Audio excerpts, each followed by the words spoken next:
أشهد أن لا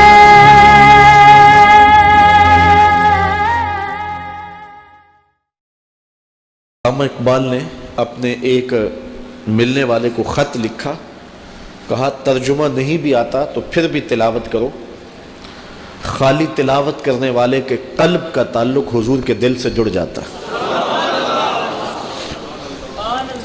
تو کہا کہ ذکر سے مراد قرآن مجید کی تلاوت ہے۔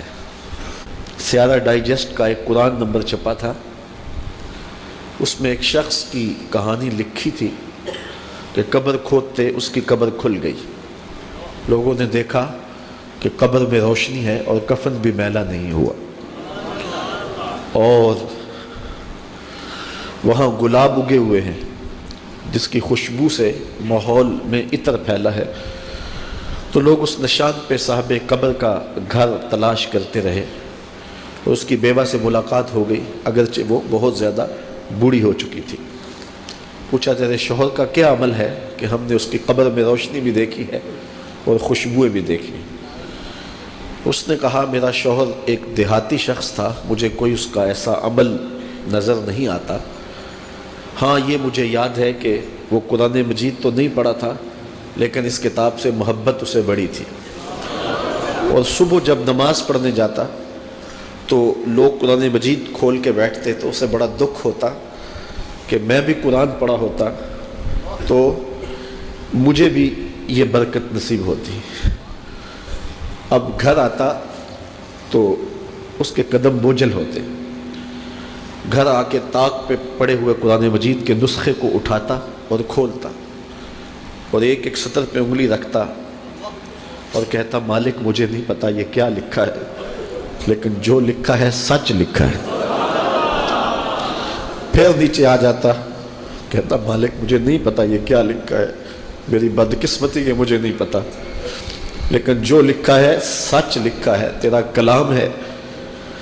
انگلیاں پھیرتا جاتا اور یہ کہتا چلا جاتا یہ بھی حق ہے، یہ بھی حق ہے، یہ بھی حق ہے، اور یہ بھی حق ہے۔ تو آج اس کی قبر میں جو اجالے پھیلے ہوئے ہیں تو اس قرآن کی محبت کی وجہ سے ہے۔ اللہ ہم سب کی قبروں میں روشنیاں کر۔ چونکہ ہماری تحریک قرآن مجید کی تحریک ہے تو اللہ کی کرم نوازیاں ہو جائیں۔ ہم اس کتاب کا حق تو ادا نہیں کر سکتے، لیکن نوکری تو اللہ نے ہمیں نصیب کر دی ہے۔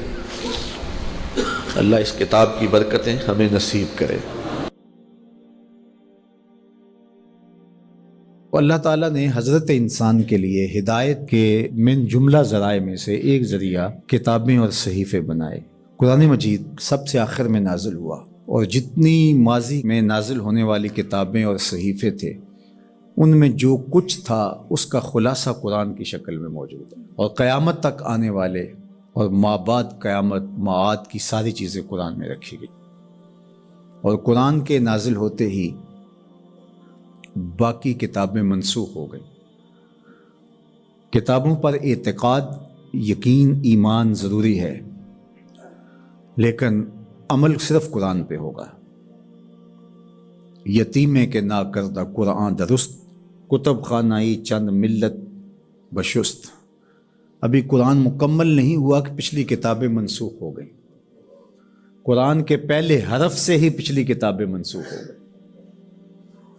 تاروں سے کہو اب کوچ کریں، خورشید منور آتا ہے۔ تو ہمارا پچھلی کتابوں پر ایمان لانا ضروریات دین سے ہے، لیکن عمل قرآن پہ ہوگا۔ اس وقت دنیا کا کوئی بھی مذہب، کسی بھی مذہب کا ماننے والا، وہ اپنے مذہب کی کتاب کو ہاتھ میں پکڑ کے یہ نہیں کہہ سکتا کہ یہ وہی کتاب ہے جو نازل ہوئی۔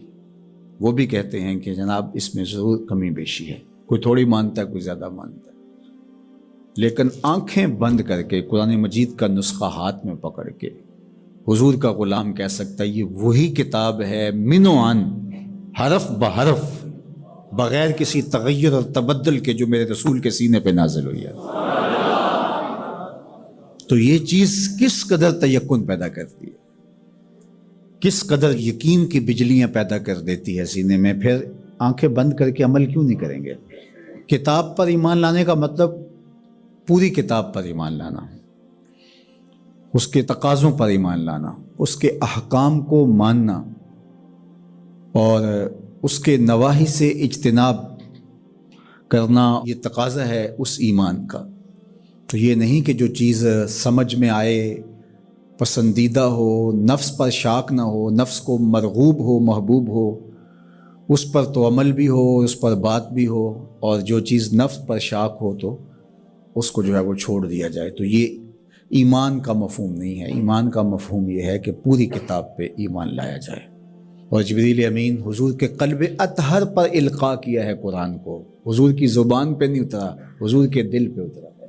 بلکہ جب حضور کے قلب اطہر پر قرآن اترتا تو آقا کریم جلدی جلدی اس کو زبان پہ لاتے، تو آواز آئی لا تحرک بہی لسانک لتعجل بہی۔ اللہ اکبر، محبوب جلدی نہ کیجئے، جس رب نے قلب میں اتارا ہے وہ زبان پر بھی لے آئے گا۔ تو وہ حرف و صوت سے مرکب نہیں تھا، وہ ایک کیا اس کے لیے لفظ کہیں، چونکہ یہاں لفظ بھی دم توڑتے ہیں، یہاں حرف بھی سوختہ پا ہیں، جہاں تخیل کا مرغ عقل بھی تھک کے گر جاتا ہے۔ وہ جانے اور وہ جانے کیسے دیا ملائے اعلیٰ میں۔ وہ منظر بھی تو ہم دیکھتے ہیں کہ رب اپنے محبوب سے پوچھتا ہے کہ یہ فرشتے کیا بات کر رہے ہیں، تو حضور معذرت کرتے ہیں، تو اللہ تعالیٰ اپنا دست قدرت، اب یہاں اور کیا کہا جائے، کسی اور کا ہوتا تو ہاتھ کہہ لیتے، لیکن یہاں تو دست قدرت، فوضع کفہ بین کتفی، تو اس نے دست قدرت میرے دو کندھوں کے درمیان رکھا۔ تو پھر کیا ہوا، دست قدرت یہاں آیا، ٹھنڈ میرے سینے میں پڑ گئی۔ اللہ اکبر، فعلمت ما فی السماوات والارض، تو پھر کوئی کائنات کی چیز رہی نہ جو میرے سینے میں ڈال نہ دی گئی ہو۔ تو یہ ایک